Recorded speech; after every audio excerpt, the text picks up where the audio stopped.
The lion visits his dying benefactor. What happens next is unbelievable. The morning mist clung to the acacia trees like whispered secrets when Kiera emerged from the tall grass. Her golden coat, now fuller and darker with the wisdom of 7 wild years, caught the first rays of dawn as she paused at the familiar boundary fence. The scent carried on the wind told her everything, the same mixture of antiseptic, worn leather, and something else.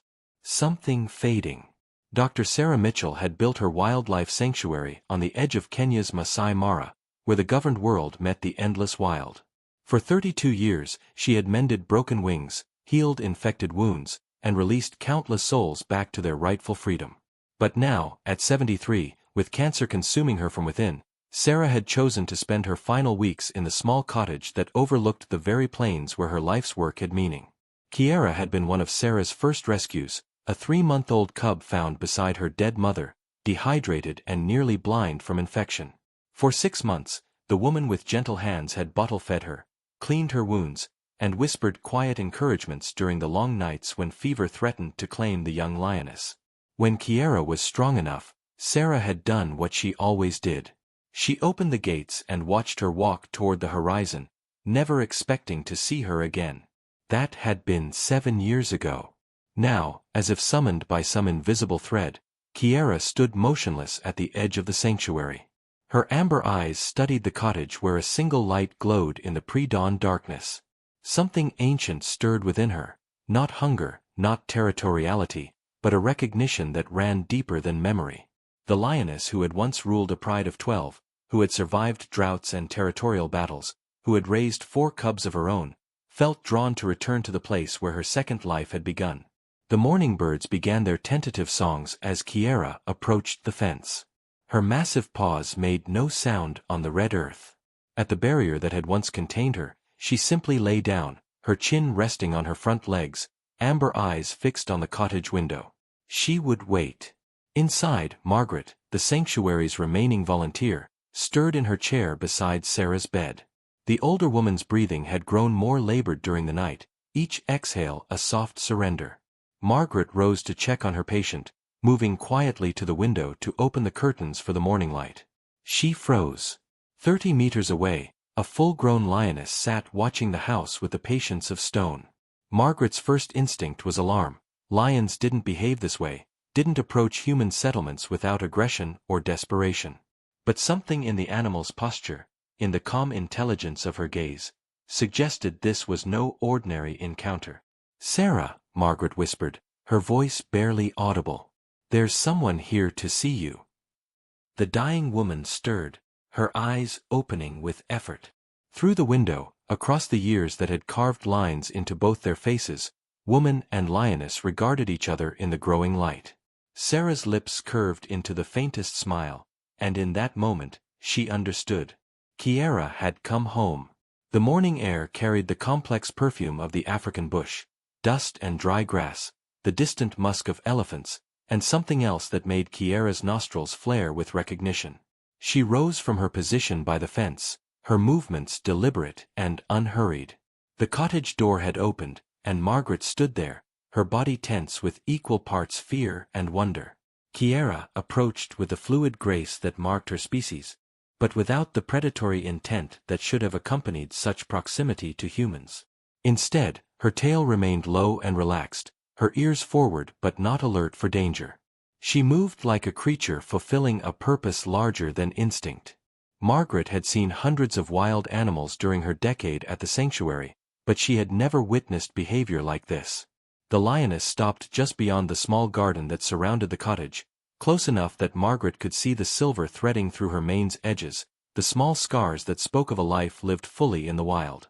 Close enough to hear the low, rumbling sound emerging from deep in Kiera's chest. Not a growl, but something softer. Something that sounded almost like greeting. Inside the cottage, Sarah had managed to sit upright in her bed, though the effort left her breathless. Through the window, she could see the magnificent creature she had once held as a tiny, broken cub. Kiera had grown into everything Sarah had hoped: powerful, independent, wild in the truest sense. Yet here she was, drawn back by invisible threads to the woman who had given her freedom. "She remembers," Sarah whispered to Margaret, who had returned to her side. After all these years, she remembers. The two women watched as Kiera settled herself in the garden, her body positioned so she could maintain visual contact with the cottage window. Her amber eyes never left Sarah's face, and in that unwavering gaze was something that transcended the boundary between species. Recognition. Gratitude. Perhaps even love, in the way that wild things understand it. Hours passed. The sun climbed higher, painting the landscape in shades of gold and copper. Margaret prepared Sarah's morning medication, helped her sip water, adjusted her pillows, all while the lioness maintained her vigil outside. Occasionally, Kiera would shift positions, but she never strayed far from the cottage. When the heat grew intense, she moved to the shade of a small baobab tree, but her eyes remained fixed on the window where her benefactor rested. Sarah dozed fitfully through the morning, but each time she woke, Kiera was there. The sight brought her a peace that no medication could provide. Here was proof that her life's work had meaning, that the wild things she had healed and released had not simply disappeared into the vastness, but had carried something of her care with them into their freedom. As the afternoon shadows began to lengthen, Sarah made a decision that surprised even herself. With Margaret's help, she rose from her bed and moved slowly to the chair by the open door. The effort cost her considerable strength, but she needed to be closer. Needed to offer her presence in return for Kiera's. The lioness lifted her massive head as Sarah appeared in the doorway.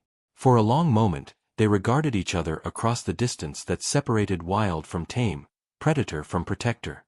Then Kiera did something extraordinary.